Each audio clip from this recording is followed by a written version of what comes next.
nagsisimula pa lang po ako. Ganito pa ang maliit. Pero, ito favorite to ni Tita Carney. Naku, Diyos ko, special request. Dahil tungkol ito sa pag-ibig na kailangan tutuhan. Para po ito sa mga umiibig at nagbabalang umibig na kailangan tutuhanin nyo na. Take go.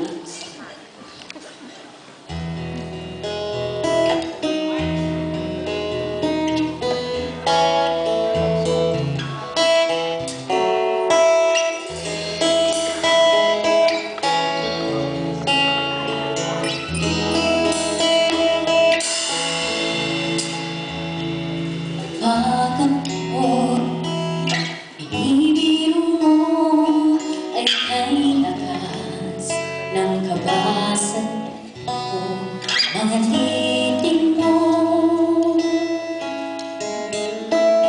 ay tumutunaw sa puso ko.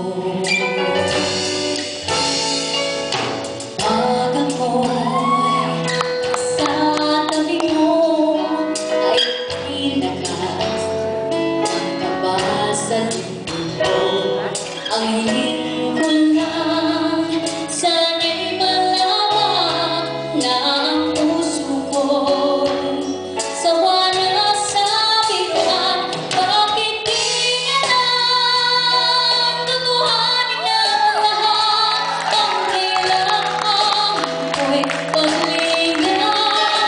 Dahil habang tumatagal ay lalo kong natututunan pagmahal,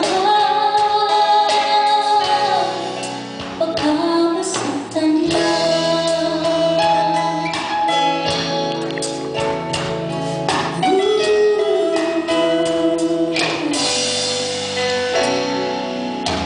Pag ako'y nasa tabi mo ay kay lakas ng kaba sa dibdib ko.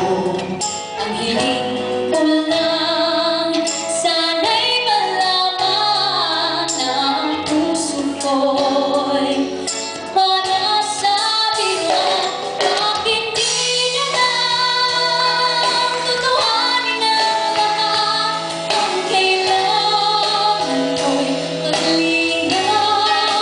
Dahil habang tumatagal ay lalo kong natutunan ang mahal, pagkamasaktan lang. Umaasa sa'yo ang puso't damdamin. Pangarap ko ay napansin. Bakit di na lang tutuhanin ang lahat? Ang kailangan ko'y paglingan. Dahil habang tumatagal ay lalo kong natututunan ang mahal. Bakit di na lang tutuhanin ang lahat? Ang kailangan ko'y paglingan. Dahil habang tumatagal ay lalo kong natututunan pagmahal,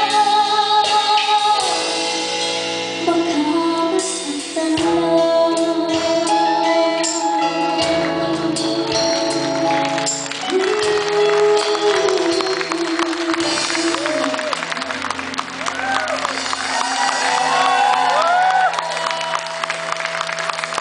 Yeah! I love you, Jay. Ayan, naku, aming pong salamat ulit dahil po sinamahan niyo ulit kami ngayong gabi. Ano na kayong nangyayari kay Big Weather? Ayan, gaya po sinabi ko, yung una kong kanta, that was one of the first few songs that I recorded. Ito naman pong sunod, isa to sa mga paborito ko, and I think isa po to sa mga kanta na talagang natatandaan ng mga tao dahil marami po ang, paano ko sabihin, marami ang na-touch ng kantang to, lalo na ang mga nanay na nandito ngayon. Ako po ngayon, nakaka-relate na ako dahil dalawa na ho ang anak ko. Yeah, Happy Mother's Day sa lahat ng mga nanay dito. Marami pong salamat and ngayon po naiintindihan ko na ang hirap ng pagiging isang ina. Nagsisimula pa lang ako. Tingnan natin pag teenager na yung mga anak ko, di ba? Mamumuti na ang aking her. So para po ito sa inyong lahat ng mga nanay na nandito ngayon at syempre sa mga tatay na rin. Mga anak, pakinggan nyo ang kanta.